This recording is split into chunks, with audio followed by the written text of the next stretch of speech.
Got a little bit of snow last night. Not much, most of it's melted by now too, but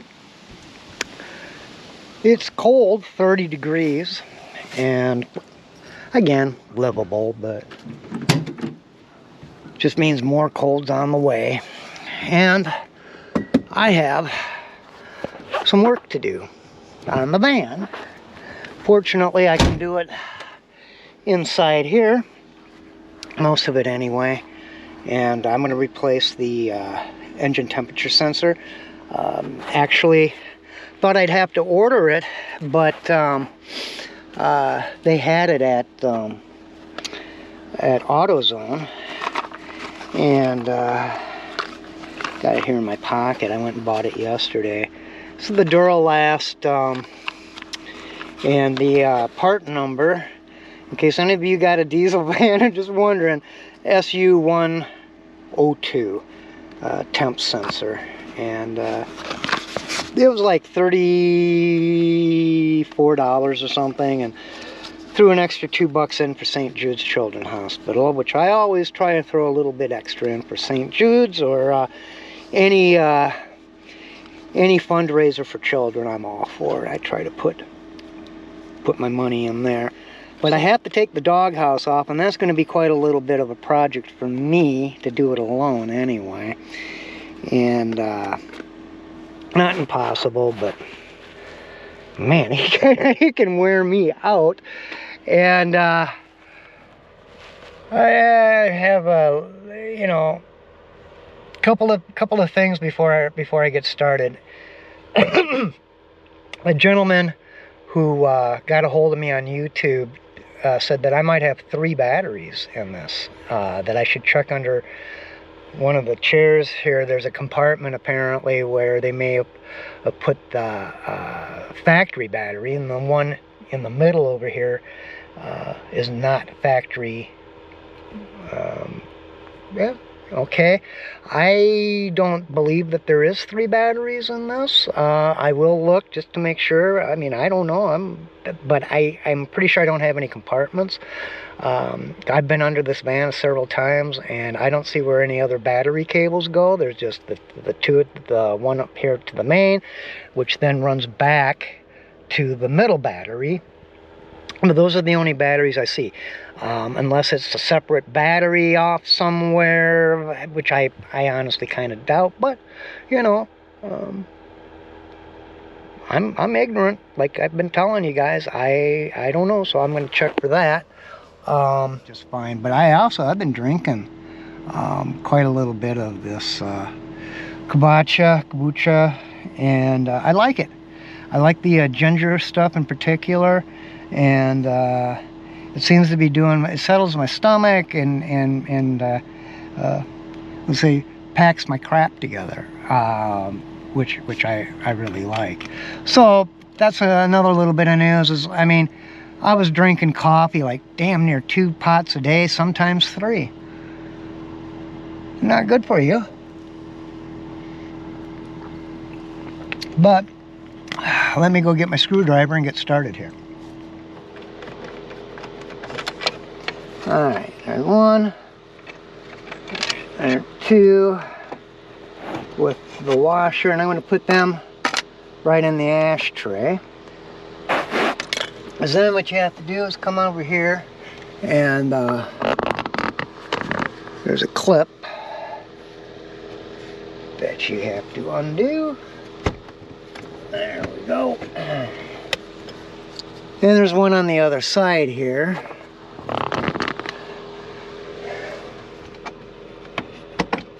And they came off super easy. Then you have to move your kombucha, or it's going to get broke. And now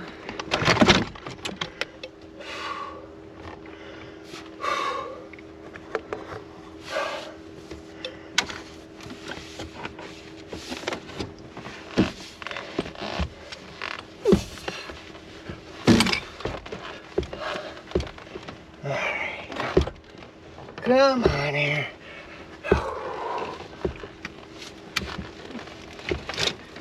Alright, you're just about got this where I need it, out of the way. Whoa! Success. Huh. Now, we'll get the heater back. Get my chair back. Close my door. Because the cold is going to be coming up from there. Still have not found my temperature sensor. And hopefully I will. And when I do, I'll show it to you. Well, here's something else I wanted to show you guys, so maybe one of you out there can clue me in. This is a glow plug wire coming off of the glow plug controller, and it's cut. So I'm assuming there's a glow plug that isn't getting any juice and isn't glowing. So that's another electrical issue. And I got plenty of electrical issues to deal with in this thing, and I'm no electrician, so this is something else I'm going to have to learn. You know, unless maybe I can wait till spring, hopefully, and have maybe Matt look at it or something. But I don't know. Again, got to look for the temperature sensor, and I'll be right back.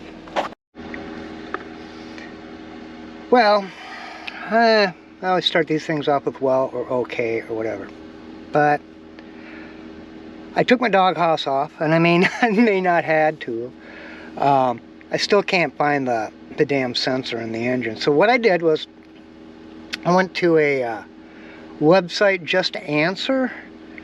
Paid, I think, 30 bucks, and some guy's going to call me here and walk me through it, I hope, for 20 or 30 bucks. It'd be well worth it.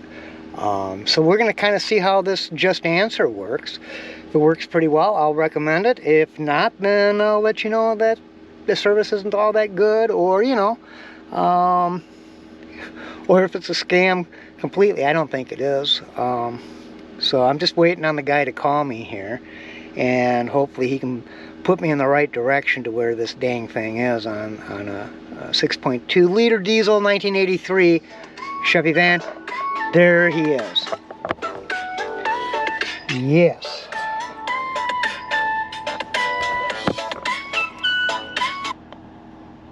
Call may be monitored and recorded for training and quality assurance. Oh. All responses are general information, and no professional client relationships are formed. Hello? Hello, Daniel. Yes, hey, how are you? I'm doing pretty good, except my van's not doing so well. I hear you. I hear you. What's wrong with your coolant temp sensor? Well, okay. Frankly, you know, I have to admit here, I'm pretty ignorant when it comes to mechanics, and I'm trying to learn. And I bought an old diesel van here, and my temperature gauge right now, all of a sudden it just started going nuts, up and down, up and down. Then it would, rapidly up and down, and then it would go all the way to the cool, and then slowly work its way up to the normal temp, and then bam, it would start doing the same thing again. The YouTube videos that I watched said it was most likely a temp sensor. Gotcha. Okay. I didn't know if you'd already diagnosed this, or you were just looking for assistance with it. I'm trying to find a good picture of the temp sensor. I've got your owner's manual, and I can see everything, but I really don't see a great picture of this. Bear with me here. Sure, no problem. Which activates the warning lamp. Yes, we know that. Yeah. Okay, so are you near your thermostat, which should be to the left? Well, if you're looking at it, it'll be to the right side of your water pump.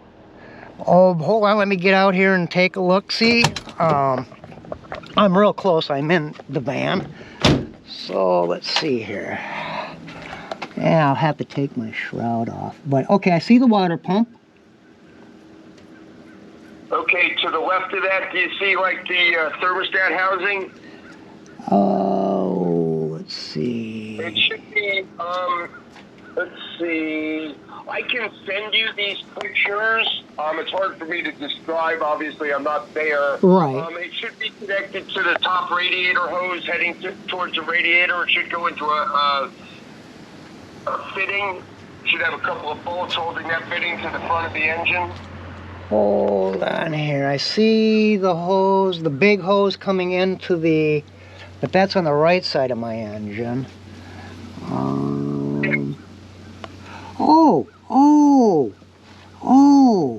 I think maybe, is that it? I don't really see, I have to, you know, I mean, this is a Chevy van, and so everything's so crowded together. It is.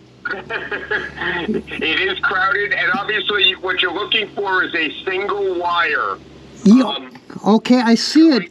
Here's like, oh my gosh, thank you for doing this. I think I may have located, but the problem is this now.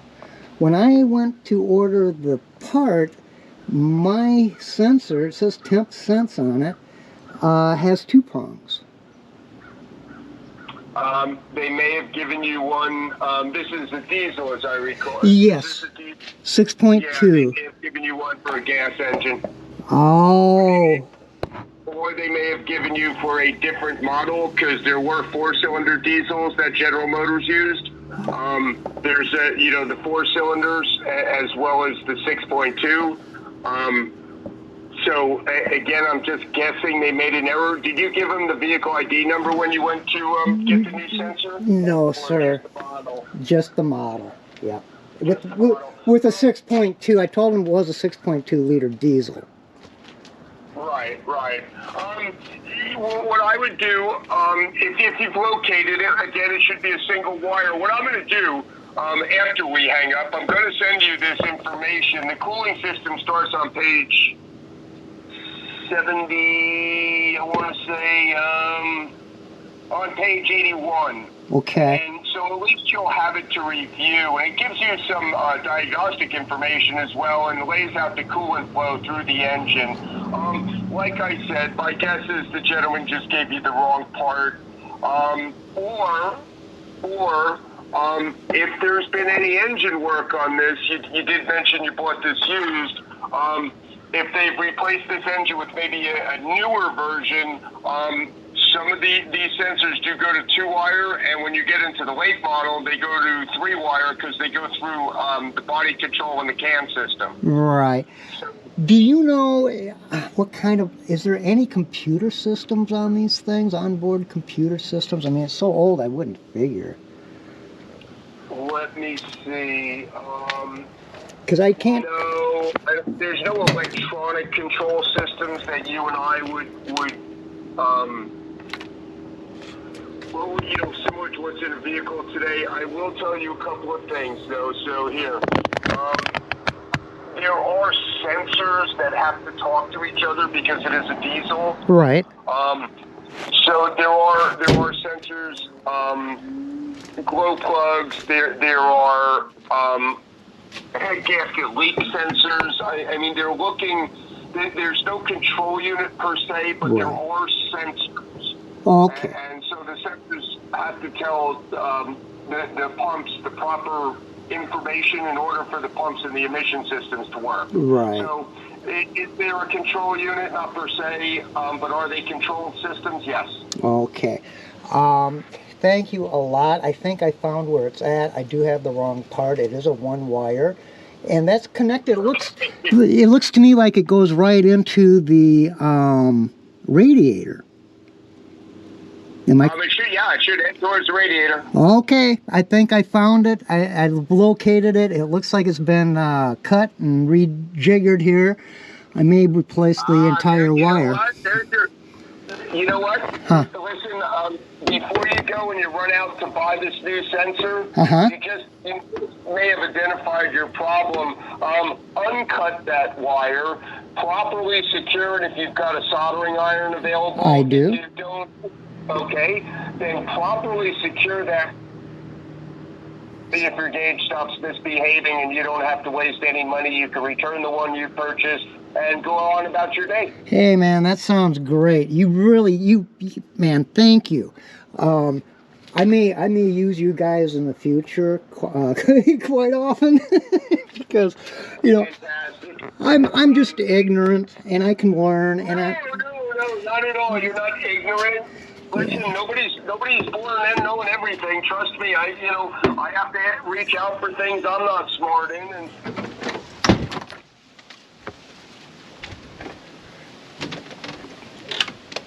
you all heard that, I hope. That was a great phone call. And I was looking in the completely wrong area. I got the wrong sensor. And I got to go put all my doghouse and stuff back on. But he gave me my answers, man. And now I know. This is the wire. And it has been hinky-dinked with. And it runs right down into here. And there's a, right here. This one right there. That's the sensor that he's been talking about. And so yeah, I'm gonna do what he suggests here and solder this wire better. And oh yeah, I can already, this is coming apart. Let's see here, kind of what we got going on here. Let me try and clamp this to something.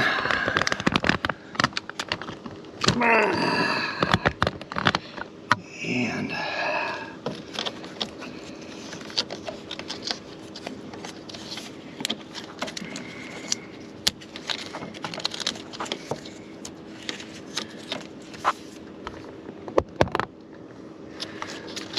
so either I got the wrong part. I'm not blaming AutoZone on this because there's nothing, it's just tape. It's just tape. And that's taped down there. I don't see any bare wire. Why the heck was that taped? Well, let's see if I can't follow this to its logical end. So, the nice thing about Daniel and the Just Answers is if I maybe thought Daniel might have been incorrect or something, they would give you a free second consultation with another mechanic. I don't need that because I think Daniel did an excellent job. I gave him superb 5 stars, 6 stars, whatever. How many ever stars is there? #1 stars I gave him. You need people, a guy like me needs people like Daniel and Matt to get him through his ignorance. I you know, when it comes to this stuff, especially with this, I get so lost. I was like, where is anything? What is everything? There's no real computer on here. There is no OBD1, which according to everything I've read, there should have been. Maybe the Canadian and the US manufactured ones are different. I know Canada didn't have all the pollution control problems that we do, but this is for the 1983 California pollution control. It was up to snuff for California in 1983. So they obviously are pretty damn similar. But there's some differences here, I think, than a normal 1983 G20 6.2 liter diesel engine is going to have. But like I say, I got the wrong part, and I don't blame the guys at AutoZone at all. Daniel gave me a good pointer here. Next time I go in, I'm going to give them my vehicle ID number, and then they can run that through, and it'll tell them exactly what I have. And so that's okay. You know, I'll get my money back. I'll buy the right sensor. I'm going to trace that wire to where it goes here. Maybe it's been disconnected or something up on this end, so maybe I'm kind of glad I still have the doghouse off and stuff. But so I guess every couple of weeks I might be calling Just Answers to go talk to Daniel. And the nice thing is I can talk to him again. We'll get to know each other. He'll get to understand me and my van a little better, and so that'll be a good thing as well. But I'm really happy that you know, it really helped. So anyway, I'm gonna go trace this dang wire, and I think I see where it goes. So man, I think it's getting really kind of dark and late right now, so I kind of screwed myself, but you know, not completely. I got a good answer. I know where to go from here. And Daniel P., thank you, brother. I know you're in San Fran, and boy, that just makes my day, brother. Really, it really does. So we'll talk with you guys later. Bye-bye.